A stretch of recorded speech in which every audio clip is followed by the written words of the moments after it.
যে ইসলামী খেলাফত ব্যবস্থার কিছু সংক্ষিপ্ত মূলনীতি। ন্যায়পরায়ণ, দায়িত্বশীল, ওসি ন্যায়পরায়ণ, ডিসি ন্যায়পরায়ণ, মন্ত্রী ন্যায়পরায়ণ, প্রিন্সিপাল ন্যায়পরায়ণ, পরিচালক ন্যায়পরায়ণ, আমির ন্যায়পরায়ণ। ন্যায়পরায়ণ দায়িত্বশীলকে আল্লাহ সবার আগে সম্মান দিবেন। এবার আমরা সংক্ষিপ্তভাবে খেলাফতের কিছু মূলনীতি দেখি, যে ইসলামী খেলাফত ব্যবস্থার কিছু সংক্ষিপ্ত মূলনীতি। ইসলামী খেলাফত ব্যবস্থার সবচেয়ে বড় মূলনীতি হচ্ছে, ইসলামী খেলাফতে এই বিশ্বাস রাখা হয় যে ক্ষমতা এবং রাজত্বের মালিক কোনো মানুষ নয়, জনগণ নয়, কোনো পরিষদ নয়, কোনো কমিটি নয়, কোনো দেশ নয়। ক্ষমতা এবং রাজত্বের একচ্ছত্র মালিকানা আল্লাহ সুবহানাহু ওয়া তাআলার। এবং এটি শুধু আক্ষরিক অর্থে নয়, বরং বাস্তবিক অর্থে বিশ্বাস করা হয়। এবং আল্লাহ সুবহানাহু ওয়া তাআলা কোরআন মাজিদে বারবার এটির ঘোষণা দিয়েছেন। যেমন আল্লাহ সুবহানাহু ওয়া তাআলা বলেন, ফাহাজামুহুম বিইযনিল্লাহ ওয়া কাতালা দাউদ জালুতা। দাউদ জালুতকে হত্যা করলো। ওয়া আতাহুল্লাহুল মুলকা, আর আল্লাহ দাউদকে রাজত্ব দিয়ে দিলেন। ওয়ালাউলা দাফউল্লাহিন নাস বা'দহুম বিবা'দ, আর আল্লাহ যদি একজন শক্তিশালী দিয়ে আর একজন শক্তিশালীকে পরাজিত না করতেন, লাফাসাদাতিল আরজ, তাহলে পৃথিবী ফাসাদে পরিপূর্ণ হয়ে যেত। তথা ফেরাউনের স্বৈরাচারী ব্যবস্থা যদি টিকেই থাকতো, পৃথিবী ধ্বংস হয়ে যেত। আল্লাহ সুবহানাহু ওয়া তাআলা মুসা দিয়ে ফেরাউনের স্বৈরাচারী ব্যবস্থাকে ধ্বংস করে দিয়েছে। আমরা যেই স্বৈরাচারী শাসককে কিছুদিন পূর্বে হারালাম, যিনি পালিয়ে গেলেন, তার এই স্বৈরাচারী ব্যবস্থা যদি তার মৃত্যু পর্যন্ত অব্যাহত থাকতো, তাহলে ফাসাদ ছড়িয়ে যেত। তো আল্লাহ সুবহানাহু ওয়া তাআলা কখনোই কাউকে চিরস্থায়ীভাবে পৃথিবীতে রাজত্ব দেন না। এটি আল্লাহর মূলনীতি। আল্লাহ কোরআনে বলছেন, তিনি সবসময় কি করেন, বা'দাহুম বিবা'জ, এক শক্তিশালীকে দিয়ে আর এক শক্তিশালীর উচ্ছেদ ঘটান। যেমন আজকের পৃথিবীর যদি সুপার পাওয়ার আমেরিকা হয়, তার আগের সুপার পাওয়ার যদি রাশিয়া হয়, তাহলে তারা থাকবে না। এক সময় তাদের এই সুপার পাওয়ার শেষ হয়ে যাবে, আর এক সুপার পাওয়ারকে আল্লাহ নিয়ে আসবেন। তার আগে যখন উসমানী খেলাফত ছিল, তখন তারা ছিল পৃথিবীর সুপার পাওয়ার। তো এই যে আল্লাহ সুবহানাহু ওয়া তাআলা ক্ষমতার পালাবদল ঘটান, এটি পৃথিবীতে ক্ষমতার ভারসাম্য রক্ষা করার জন্য, মানুষের মধ্যে শান্তি এবং নিরাপত্তা রক্ষা করার জন্য আল্লাহ ঘটিয়ে থাকেন। আল্লাহ সুবহানাহু ওয়া তাআলা বলছেন, কুলিল্লাহুম্মা মালিকাল মুলক তুতিল মুলকা মান তাশা। বলুন, আল্লাহ সুবহানাহু ওয়া তাআলাই হচ্ছে সকল রাজত্বের মালিক। তুতিল মুলকা মান তাশা, যাকে ইচ্ছা তাকে রাজত্ব দান করেন। ওয়া তানজিউল মুলকা মিম্মান তাশা, যাকে ইচ্ছা তার কাছ থেকে রাজত্ব ছিনিয়ে নেন। একদম স্পষ্ট ভাষায় আল্লাহ সুবহানাহু ওয়া তাআলা বলছেন, পৃথিবীর সকল রাজত্বের মালিক আল্লাহ। যখন যাকে ইচ্ছা রাজত্বে বসান, যখন যাকে ইচ্ছা তার কাছ থেকে রাজত্ব ছিনিয়ে নেন। একচ্ছত্র মালিকানা আল্লাহর হাতে, মানুষের হাতে সাময়িক সময়ের জন্য পরিবর্তন হতে থাকে। ওয়া তুইজ্জু মান তাশা ওয়া তুযিল্লু মান তাশা, আল্লাহ যাকে ইচ্ছা তাকে সম্মানিত করেন, যাকে ইচ্ছা তাকে অপমানিত করেন। ইন্নাকা আলা কুল্লি শাইইন কাদির, আর হে আল্লাহ, আপনি সকল কিছুর উপর ক্ষমতাবান। মুসা আলাইহিস সালাতু ওয়াস সালামও বানু ইসরাইলকে বলেছিলেন, ইস্তাঈনু বিল্লাহ ওয়াসবিরু, তোমরা আল্লাহর সাহায্য চাও, ধৈর্য ধারণ করো। ইন্নাল আরদা লিল্লাহ, এই পৃথিবী একমাত্র আল্লাহর। এই পৃথিবী একমাত্র আল্লাহর। ইউরিসুহা মান ইয়াশা, এই পৃথিবীতে আল্লাহ যাকে ইচ্ছা তাকে ক্ষমতায় বসান। আর অসংখ্য আয়াত আল্লাহ সুবহানাহু ওয়া তাআলা বলেছেন, লিল্লাহি মুলকুস সামাওয়াতি ওয়াল আরজ, আসমান জমিন এবং তার মধ্যে যা কিছু আছে সকল কিছুর উপর একচ্ছত্র আধিপত্য হচ্ছে আল্লাহ সুবহানাহু ওয়া তাআলার। সম্মানিত উপস্থিতি, তাহলে ইসলামী খেলাফত ব্যবস্থার মূল বিশ্বাস কি? যে ক্ষমতার মালিক কোনো মানুষ নয়, কোনো জনগণ নয়। ক্ষমতা মানুষের কাছে সাময়িকভাবে আসে, স্থায়ীভাবে ক্ষমতার একচ্ছত্র মালিকানা আল্লাহ সুবহানাহু ওয়া তাআলার হাতে। ইসলামী খেলাফত ব্যবস্থার দ্বিতীয় সবচেয়ে বড় মূলনীতি হচ্ছে মানুষের সমতা এবং মানুষের জান ও মালের নিরাপত্তা। মানুষের সমতা এবং মানুষের জান ও মালের নিরাপত্তা। ইসলামের নিকটে, ইসলামী খেলাফত ব্যবস্থার নিকটে মানুষের জান ও মালের নিরাপত্তা এত উপরে যে সকল হালাল হারাম হয়ে যেতে পারে মানুষের জান বাঁচানোর জন্য, আর সকল হালালও হারাম হয়ে যেতে পারে, হারামও হালাল হয়ে যেতে পারে মানুষের জান বাঁচানোর জন্য। তথা ইসলামের সবচেয়ে প্রায়োরিটি হচ্ছে মানুষের জীবনের হেফাজত করতে হবে, মানুষের ধন সম্পদের হেফাজত করতে হবে, মানুষের রক্তের হেফাজত করতে হবে। তাহলে ইসলামী খেলাফত ব্যবস্থায় দুইটা জিনিস সবচেয়ে গুরুত্বপূর্ণ, একটা মানুষের সমতা, আরেকটি হচ্ছে মানুষের জীবন। যেমন মানুষ যদি মারা যায় আর ওই অবস্থায় যদি শুকুরের গোস্ত থাকে, তাহলে শুকুরের গোস্ত তার জন্য খাওয়া হালাল। কেননা জীবন বাঁচানো ইসলামে সবচেয়ে বেশি গুরুত্বপূর্ণ, সবচেয়ে দামি, সবচেয়ে প্রায়োরিটি। আর সমতার বিষয়টি আল্লাহ সুবহানাহু ওয়া তাআলা কোরআন মাজিদে স্পষ্ট করে দিয়েছেন। তিনি মানুষকে সবসময় মানুষ হিসেবে সম্বোধন করেছেন। যখন তিনি মানুষকে সম্বোধন করেছেন তখন মানুষ হিসেবে সম্বোধন করেছেন। ডোম, চামার, মেথর, মুচি, বানু ইসরাইল, ইহুদি, খ্রিস্টান, মুসলমান, যত গোত্র, যত দল, যত রং, যত বর্ণ, কে সাদা কে কালো, সকলকে আল্লাহ সুবহানাহু ওয়া তাআলা এককভাবে সম্বোধন করেছেন। ইয়া আইয়ুহান নাস, এই মানুষেরা, হে কালো আফ্রিকান মানুষেরা, হে সাদা চামড়ার ইউরোপিয়ান আমেরিকান মানুষেরা, হে বাঙালিরা, হে পাকিস্তানিরা, হে আফগানিস্তানিরা, সৌদিরা, যে যত কিছুর উপর ভিত্তি করে বিভেদ হয়ে আছে, সবাই আল্লাহ সুবহানাহু ওয়া তাআলার নিকট মানুষ। কিভাবে? ইন্না খালাকনাকুম মিন যাকারি ওয়া উনসা, তোমাদের সবাইকে আমি এক পুরুষ আর এক নারী থেকে সৃষ্টি করেছি, অতএব সবাই সমান। কে কালো কে সাদা, আর কে ডোম কে চামার, কে মেথর, কে মুচি, সবাই আল্লাহর নিকটে সমান। সবাই আল্লাহর নিকটে আল্লাহর বান্দা, সবাই আল্লাহর নিকটে আদম এবং হাওয়ার সন্তান। ইন্না খালাকনাকুম মিন যাকারি ওয়া উনসা, এক পুরুষ আর এক নারী থেকে সৃষ্টি করেছি।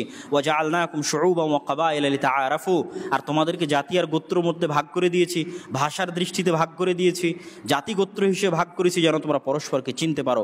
ইন্না আকরামাকুম ইনদাল্লাহি আতকাকুম, আর আল্লাহর নিকটে তোমাদের সম্মান তোমাদের রং, জাতি, গোত্র ইত্যাদির উপর ভিত্তি করে নির্ধারিত হবে না। আল্লাহর নিকটে যোগ্যতার একমাত্র মাপকাঠি তোমাদের তাকওয়া। অতএব কে কত যোগ্য, যোগ্যতা প্রদর্শন করো তাকওয়ায়। কোন ঘরে জন্মগ্রহণ হয়েছে, কোন বংশে জন্মগ্রহণ হয়েছে, এটি দিয়ে আল্লাহ সুবহানাহু ওয়া তাআলা কাউকে মাপেন না। আল্লাহর নিকটে যোগ্যতার একমাত্র মাপকাঠি হচ্ছে তাকওয়া। এবং এই আয়াত প্রমাণ করে যে পৃথিবীতেও মানুষকে যোগ্যতার ভিত্তিতে মূল্যায়ন করা উচিত। পৃথিবীতে মানুষকে তার রং, তার কালার, তার জাতি, গোত্রভেদে মূল্যায়ন না করে তাকেও তার যোগ্যতা অনুযায়ী মূল্যায়ন করা উচিত। তো যোগ্যতার অনেক ক্যাটাগরি থাকতে পারে, কিন্তু আল্লাহর নিকটে একটাই ক্যাটাগরি, সেটি তাকওয়া। আর দুনিয়াতে যোগ্যতার অনেক ক্যাটাগরি থাকতে পারে। যদি বিশ্ববিদ্যালয়ের ভিসি নির্ধারণ করার দরকার হয়, তাহলে যে সবচেয়ে যোগ্য, সবচেয়ে শিক্ষিত তাকে নির্ধারণ করতে হবে। যদি হিসাব রক্ষক নির্ধারণ করার প্রয়োজন হয়, তাহলে যে সবচেয়ে ভালো হিসাব বুঝে তাকে নির্ধারণ করতে হবে। এটা একটা যোগ্যতা। তথা যোগ্যতার মাপকাঠিতে মানুষকে নিয়োগ দিতে হবে, কোটার ভিত্তিতে নয় বা অন্য কোনো কিছুর ভিত্তিতে নয়। মানুষের সমতার বিষয়ে আল্লাহ সুবহানাহু ওয়া তাআলার এই আয়াতের পাশাপাশি রাসূল সাল্লাল্লাহু আলাইহি ওয়াসাল্লামের একটি হাদিসও আমাদের জন্য স্মরণীয়। বিদায় হজ্জের ভাষণে রাসূল সাল্লাল্লাহু আলাইহি ওয়াসাল্লাম বলেন, ইয়া আইয়ুহান নাস, হে মানব জাতি। তিনিও এখানে আল্লাহর মতো মানুষকে মানুষ হিসেবে সম্বোধন করেছেন। ইন্না রাব্বাকুম ওয়াহিদ, তোমাদের প্রতিপালক একজন। ওয়া ইন্না আবাকুম ওয়াহিদ, আর তোমাদের সবার পিতা একজন। পৃথিবীর কালো, সাদা, বৌদ্ধ, হিন্দু, মুসলমান সবার পিতা একজন। আলা আলা ফাজদালি আরাবিয়্যিন আলা আজামিয়্যিন, কোনো আরবের কোনো প্রাধান্য নেই কোনো অনারবের উপরে। ওয়ালা আলি আজামিন আলা আরাবিয়্যিন, আর কোনো অনারবের কোনো প্রাধান্য নেই কোনো আরবের উপরে। ওয়ালা আলি আহমার আলা আসওয়াদ, আর কোনো লাল কালারের ব্যক্তির কোনো প্রাধান্য নেই কালো বর্ণের কোনো ব্যক্তির উপর, আর কোনো কালো বর্ণের কোনো প্রাধান্য নেই কোনো লাল বর্ণের উপর। ইল্লা বিত তাকওয়া, তবে মান মর্যাদা নির্ধারিত হবে তাকওয়া, পরহেজগারিতার উপর ভিত্তি করে। সম্মানিত উপস্থিতি, তো রাসূল সাল্লাল্লাহু আলাইহি ওয়াসাল্লামের এই হাদিসও আল্লাহ সুবহানাহু ওয়া তাআলার ওই আয়াতের মতো, যে আয়াতটি আমরা বললাম সেটির মতো স্পষ্ট করে দিল যে ইসলামী খেলাফতে বা ইসলামী ব্যবস্থায় সকল মানুষ এক আদমের সন্তান হিসেবে, এক আল্লাহর বান্দা হিসেবে সমান। তাদের মধ্যে জাত পাত, গোত্র, বর্ণ কোনো কিছুর ভিত্তিতে কোনো রকম পার্থক্য করা যাবে না। তাহলে আমরা ইসলামী খেলাফত ব্যবস্থার দ্বিতীয় স্পষ্ট মূলনীতি কি দেখলাম? মানুষের মধ্যে সমতা এবং রক্তের সর্বোচ্চ মূল্য, মানুষের জান ও মালের সর্বোচ্চ হেফাজত। 3 নম্বর, ইসলামী খেলাফত ব্যবস্থায় তৃতীয় সবচেয়ে গুরুত্বপূর্ণ বিষয় হচ্ছে ন্যায়পরায়ণতা। এই 3টে জিনিসের উপরে ইসলামী খেলাফত ব্যবস্থা টিকে থাকে। 1, ক্ষমতার একচ্ছত্র মালিকানা আল্লাহ সুবহানাহু ওয়া তাআলা। 2, মানুষের সমতা, মানুষের জান ও মালের নিরাপত্তা। আর 3 হচ্ছে ন্যায়পরায়ণতা। এই ন্যায়পরায়ণতা আমরা মুসলমানেরা এবং আমরা আলেম ওলামারা মানুষকে বুঝাতে ব্যর্থ। আমরা মানুষকে বুঝিয়েছি ইসলাম মানে শুধু সালাত, সিয়াম, হজ, জাকাত। তখন মানুষ কি করছে? মানুষ যখন এতটুকুই বুঝে নিয়েছে যে ইসলাম মানে সালাত, সিয়াম, হজ, জাকাত, তখন প্রশ্ন ফাঁস করে যে টাকা ইনকাম করছে, সে বলছে আমি প্রশ্নে ফাঁসের টাকা আল্লাহর রাস্তায় দান করি। নাউজুবিল্লাহি মিন যালিক। আরেকজন দুর্নীতি করে মানুষের সম্পদ দখল করে হজ করতে গিয়ে মনে করতেছে আমি সকল গুনাহ ক্ষমা করে নিয়েছি। কেন? আমরা মানুষকে ন্যায়পরায়ণতা বুঝাতে পারিনি। আমরা মানুষকে বুঝিয়েছি ইসলাম মানে শুধু সালাত, সিয়াম, হজ, জাকাত। এই জন্য বাংলাদেশের যত ওসি, ডিসি, এসপি, মন্ত্রী, মিনিস্টার, সচিব, যে যেখানে দায়িত্ব পালন করছে, এদের 100তে 100 জন কোনো না কোনো ধর্মীয় প্রতিষ্ঠানের সাথে সম্পৃক্ত আছে। হয় জালসার প্রধান অতিথি, বিশেষ অতিথি, নয় মসজিদ মাদ্রাসার কমিটি। আর অন্তত 60 থেকে 70% মানুষ হজ এবং উমরা সম্পূর্ণ করেছে। আর অন্তত 30 থেকে 40% মানুষ সালাত আদায় করে। কিন্তু আপনি এই একটা মাপকাঠিতে তাদেরকে মাপেন যে এদের কতজন ন্যায়পরায়ণ। এই যে যতজন হাজি, সালাত আদায়কারী, মসজিদ মাদ্রাসার কমিটি, ওসি, ডিসি, এসপি, মন্ত্রী, মিনিস্টার, সচিব, এরা কতজন নিজ নিজ দায়িত্বে ন্যায়পরায়ণ, অথচ তারা দাবি করছে আমরা মুসলমান এবং তারা মনে করে নিয়েছে এই সালাত সিয়াম দিয়ে তারা জান্নাতে চলে যাবে। এই ব্যর্থতা আমাদের যে আমরা তাদেরকে বুঝাতে পারিনি যে ইসলাম মানে সবার আগে ন্যায়পরায়ণতা। ইসলামের সর্বোচ্চ স্থান হচ্ছে ন্যায়পরায়ণতার। আল্লাহ সুবহানাহু ওয়া তাআলা নিজে ন্যায়পরায়ণ এবং সত্যবাদী, নবী রাসূল পাঠিয়েছেন ন্যায়পরায়ণ এবং সত্যবাদী। এই দুটো বিষয়ের উপর ভিত্তি করে ইসলাম টিকে আছে, সত্য আর ন্যায়পরায়ণতা। ইসলামের প্রত্যেকটা বিধান সত্য এবং ন্যায়। যেমন চুরি করলে হাত কাটতে হবে, এটি সত্য এবং ন্যায়, এটা অন্যায় নয়। আল্লাহ সুবহানাহু ওয়া তাআলা নিজের উপর যেই বিষয়কে সবচেয়ে কঠোরভাবে হারাম করেছেন সেটা হচ্ছে জুলম, অত্যাচার। ইন্নী হারামতু যুলমা আলাইয়া। আর তিনি নিজেকে ন্যায়পরায়ণ হিসেবে ঘোষণা করেছেন। এই জন্য পৃথিবীতে যত মানুষ ন্যায় পাবে না তাদের ন্যায় দেওয়ার দায়িত্ব আল্লাহর কিয়ামতের মাঠে। যদি তিনি ওই সমস্ত মানুষকে কিয়ামতের মাঠে ন্যায় না দিতে পারেন তাহলে তিনি রব হিসেবে মিথ্যুক, নাউজুবিল্লাহ। কিন্তু তিনি তা হবেন না, এটাই তার ওয়াদা। তাহলে তার সবচেয়ে বড় বৈশিষ্ট্য হচ্ছে তিনি ন্যায়পরায়ণ।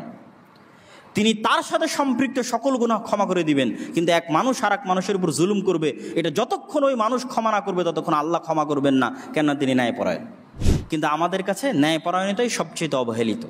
মসজিদ বলেন, মাদ্রাসা বলেন, ইসলামী দল বলেন, সংগঠন বলেন, সব জায়গাতে সালাত, সিয়াম, হজ, যাকাত আছে, ন্যায়পরায়ণতা নাই। ইসলামী দলের আমির তাকেই, ওই কর্মীকে বেশি মূল্যায়ন করে যে চামচামি করে, যার যোগ্যতা আছে তাকে মূল্যায়ন করে না। যত ইসলামী দল সংগঠন আছে, যত মসজিদ মাদ্রাসা আছে, সব জায়গাতে সালাত, সিয়াম, হজ, যাকাত আছে, ন্যায়পরায়ণতা নাই। তাহলে ইসলামী রাষ্ট্র ব্যবস্থার তৃতীয় মৌলিক ভিত্তি হচ্ছে ন্যায়পরায়ণতা। আজকে যদি বাংলাদেশের সকল মানুষ নামাজি হয়ে যায় আর সকল নারী পর্দাশীলা হয়ে যায়, তাহলে কি বাংলাদেশ ইসলামী রাষ্ট্র? জি না। বাংলাদেশ তখন ইসলামী রাষ্ট্র যখন এখানে একজনের প্রতি অন্যায় করা হবে না, তখন ইসলামী রাষ্ট্র। কেউ কারো সম্পদ অন্যায়ভাবে ভক্ষণ করতে পারবে না, কেউ কারো প্রতি অন্যায়ভাবে প্রহার করতে পারবে না, কেউ কারো ন্যায্য অধিকার অন্যায়ভাবে ছিনিয়ে নিতে পারবে না, তখন ইসলামী রাষ্ট্র। তখন যদি নামাজ নাও পড়ে তাহলে সেটা আল্লাহ সুবহানাহু ওয়া তাআলা ক্ষমা করে দিবেন, কিন্তু রাষ্ট্র ইসলামী। তখন যদি কেউ পর্দা নাও করে তা আল্লাহ সুবহানাহু ওয়া তাআলা ক্ষমা করে দিতে পারেন, কিন্তু রাষ্ট্র ইসলামী। তাহলে আমাদের মাথা থেকে এই চিন্তা বের করে দিতে হবে যে আমরা যেটাকে মনে করছি এটাই ইসলাম, জি না। ইসলামের মূল ভিত্তি ন্যায়পরায়ণতা। তাহলে একটা ইসলামী দল কখন ইসলামী দল? যখন তার মধ্যে ন্যায়পরায়ণতা আছে। খালি ইসলামের নামে বড় বড় লেকচার দিলে ইসলামী দল, জি না। একটা মাদ্রাসা কখন ইসলামী মাদ্রাসা? শুধু কোরআন হাদিস পড়াচ্ছে, জি না। ওর মধ্যে ন্যায়পরায়ণতা আছে প্রতিষ্ঠানের মধ্যে, তখন এটা ইসলামী মাদ্রাসা। তাহলে আল্লাহ সুবহানাহু ওয়া তাআলা কোরআন মাজিদে কি বলছেন? ইন্নাল্লাহা ইয়া'মুরুকুম আন তুআদ্দুল আমানাতি ইলা আহলিহা। হে দুনিয়ার মানুষ, আল্লাহ তোমাদেরকে আদেশ দিচ্ছে তোমরা আমানত যে যতটুকু পাওয়ার হকদার তাকে ততটুকু পৌঁছে দাও। এটাই ন্যায়পরায়ণতার ভিত্তি। ওয়াইদা হাকামতুম বাইনান নাস আন তাহকুমু বিল আদল। আর যখন তোমরা মানুষের মধ্যে বিচার ফায়সালা করবে তখন ন্যায়পরায়ণতার সাথে করো। ইয়া আইয়ুহাল্লাযীনা আমানু কুনু কাওয়ামিনা লিল্লাহি শুহাদা বিল কিসত। হে ঈমানদারগণ, তোমরা সাক্ষী হও ন্যায়পরায়ণতার ভিত্তিতে। ওয়ালা ইয়াজরিমান্নাকুম শানআনু কওমিন আলা আল্লা তা'দিলু। কোন মানুষের প্রতি ব্যক্তিগত বিদ্বেষ, কোন জাতি, কোন দল, কোন গোত্রের প্রতি তোমার ব্যক্তিগত বিদ্বেষ তোমাকে যেন ন্যায়পরায়ণতা থেকে দূরে সরিয়ে না দেয়। ই'দিলু হুয়া আকরাবু লিত-তাকওয়া। ন্যায়পরায়ণতা প্রতিষ্ঠা করো, ন্যায়পরায়ণতাই হচ্ছে তাকওয়ার সবচেয়ে নিকটবর্তী। আল্লাহ সুবহানাহু ওয়া তাআলা আরো বলেন, ওয়া ইন হাকামতা ফাহকুম বাইনাহুম বিল কিসত। হে মুহাম্মদ সাল্লাল্লাহু আলাইহি ওয়াসাল্লাম, যখন মানুষের মধ্যে বিচার ফায়সালা করবেন ন্যায়পরায়ণতার সাথে করবেন। ইন্নাল্লাহা ইউহিব্বুল মুকসিতিন। আল্লাহ ন্যায়পরায়ণতাকারীদেরকে ভালোবাসেন। ইয়া আইয়ুহাল্লাযীনা আমানু কুনু কাওয়ামিনা বিল কিসতি শুহাদা লিল্লাহি ওয়ালাউ আলা আনফুসিকুম। হে ঈমানদারগণ, তোমরা ন্যায়পরায়ণতার ভিত্তিতে সাক্ষী দাও, যদিও সেটি তোমার নিজের বিরুদ্ধে হয়, যদিও তোমার আত্মীয় স্বজনের বিরুদ্ধে হয়, বাপ মায়ের বিরুদ্ধে হয়, কিন্তু ন্যায়পরায়ণ থাকো। রাসূলুল্লাহ সাল্লাল্লাহু আলাইহি ওয়াসাল্লাম এই জন্য হাদিসের মধ্যে বলেছেন, সাবআতু ইউদিল্লুহুমুল্লাহু ইয়াওমা লা দিল্লা ইল্লা দিল্লুহ। 7 শ্রেণীর মানুষকে আল্লাহ বিশেষ ছায়া দিবেন কিয়ামতের মাঠে। তো 1 নম্বরে তাহাজ্জুদ গুজারকেও বলা নাই, 1 নম্বরে নফল সিয়াম পালনকারীকেও বলা নাই, 1 নম্বরে বলা আছে ইমামুন আদিল, ন্যায়পরায়ণ, দায়িত্বশীল। ওসি ন্যায়পরায়ণ, ডিসি ন্যায়পরায়ণ, মন্ত্রী ন্যায়পরায়ণ, প্রিন্সিপাল ন্যায়পরায়ণ, পরিচালক ন্যায়পরায়ণ, আমির ন্যায়পরায়ণ। ন্যায়পরায়ণ দায়িত্বশীলকে আল্লাহ সবার আগে সম্মান দিবেন, কারণ আল্লাহ সুবহানাহু ওয়া তাআলা নিজে ন্যায়পরায়ণ, তিনি ন্যায়পরায়ণতাকে ভালোবাসেন।